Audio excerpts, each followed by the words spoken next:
అది ఒక చిన్న పల్లెటూరు. ఆ ఊర్లో ఉన్నవారు ఎక్కువగా వ్యవసాయం చేసుకుంటూ పొలాల పనులకు వెళ్ళేవారు.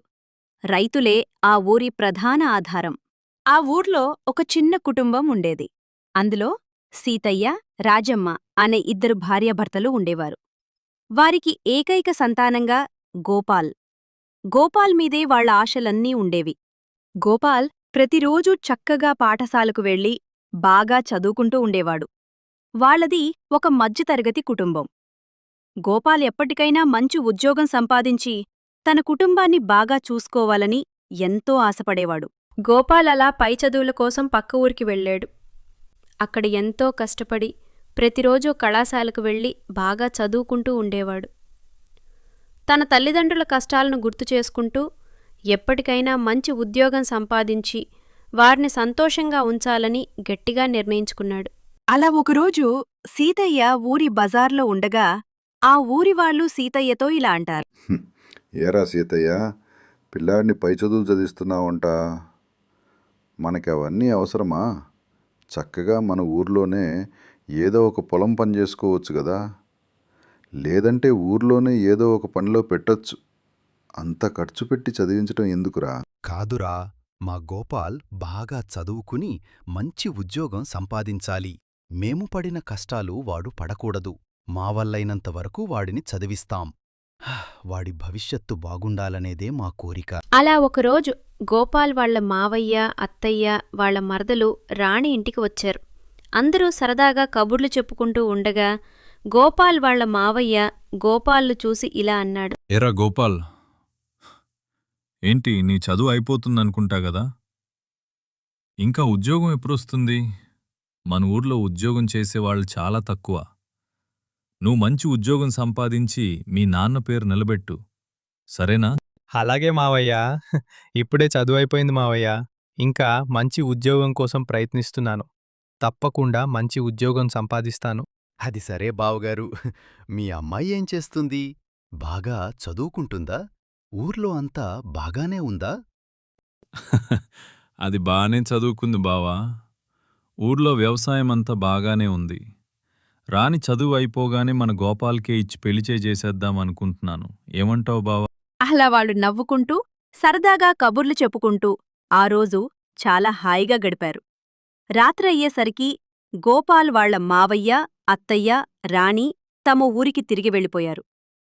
మరుసటి రోజు ఉదయం గోపాల్ మంచి ఉద్యోగం కోసం నగరానికి బయలుదేరాడు. ఎరా గోపాల్, జాగ్రత్తగా వెళ్ళు. అక్కడేమైనా ఇబ్బందిగా ఉంటే వెంటనే చెప్పు. డబ్బులు అవసరమైతే ఫోన్ చేయి. ఏ విషయంలోనూ ఇబ్బంది పడకు. రే నాన్న, టైంకి తిను, టైంకి పడుకో, సరేనా? ప్రతి ఆదివారం రా. నీకిష్టమైన పిండి వంటలు చేసి ఈ బ్యాగ్లో పెట్టాను. సరే అమ్మా, అలాగే చేస్తాను. నేను వెళ్ళి మంచి ఉద్యోగం సంపాదించి త్వరగా వచ్చేస్తాను. సరే నాన్న, సరే అమ్మా, వెళ్ళొస్తాను. అలా గోపాల్ సిటీకి బస్సెక్కి తన ప్రయాణాన్ని ప్రారంభిస్తాడు. అలా కొన్ని గంటల తర్వాత సిటీకి చేరుకుంటాడు. అక్కడంతా ఒకటే హడావిడి, గందరగోళం. ఎవరి పని వాళ్ళది. గోపాల్ అలా వెళ్ళి ముందు ఉండడానికి ఒక గదిని అద్దెకు తీసుకుంటాడు. ఆ గదిలోకి వెళ్ళి కొంతసేపు విశ్రాంతి తీసుకుని మెల్లగా కూర్చుని ఏమి చెయ్యాలి, ఎలా ఉద్యోగం సంపాదించాలి అని ఆలోచిస్తూ ఉంటాడు. గోపాల్ ముందుగానే కొన్ని కంపెనీల్లో మాట్లాడి పెట్టుకున్నాడు.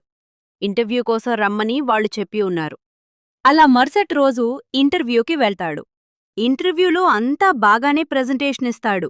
కాని వాళ్ళు మళ్ళీ కాల్ చేస్తాం అని అంటారు. మరుసటి రోజు మరో ఇంటర్వ్యూకి వెళ్తాడు. వాళ్ళన్నీ ఓకే అని చెప్పి జీతం మాత్రం 15,000 రూపాయలు మాత్రమే ఇస్తామనంటారు. కాని ఆ మహానగరంలో ఆ జీతం అద్దెకి, తిండికి అయ్యే ఖర్చులకు కూడా సరిపోదు. అలా అది కూడా వద్దని చెప్పి గోపాల్ తిరిగి వచ్చేస్తాడు. మరోపక్క వాళ్ళ అమ్మానాన్న ఫోన్ చేసి, ఏరా నాన్నా, ఎలా ఉన్నావు, తిన్నావా, ఉద్యోగం సంగతి ఏమైంది అని అడుగుతూ ఉంటారు. గోపాల్ వాళ్ళకివన్నీ చెప్పలేక ప్రయత్నిస్తున్నాను అని చెప్పి వాళ్లకు సర్ది చెప్పుకుంటాడు.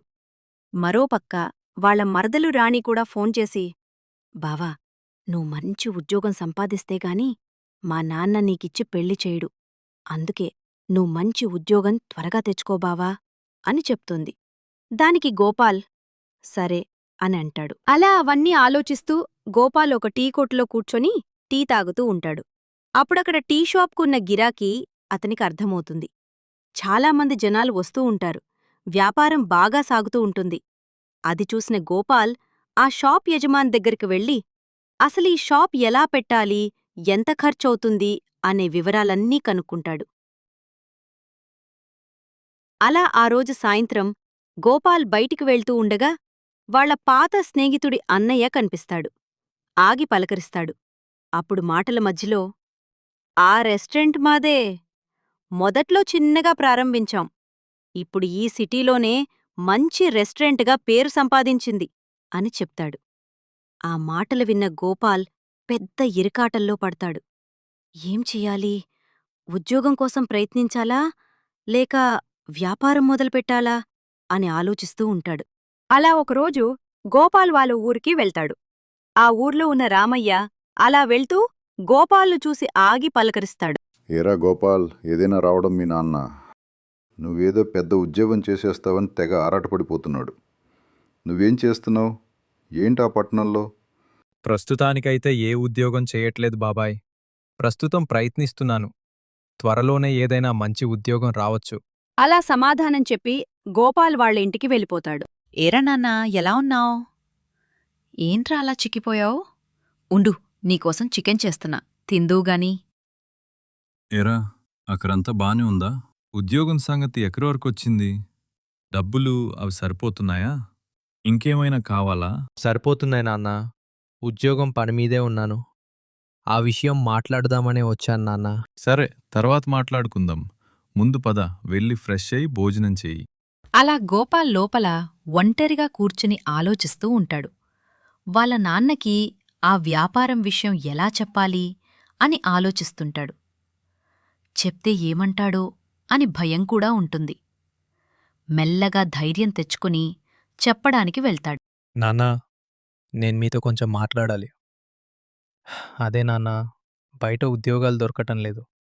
అందుకే నేనే సొంతంగా ఒక టీ షాప్ పెడదాం అనుకుంటున్నాను మా ఊర్లో.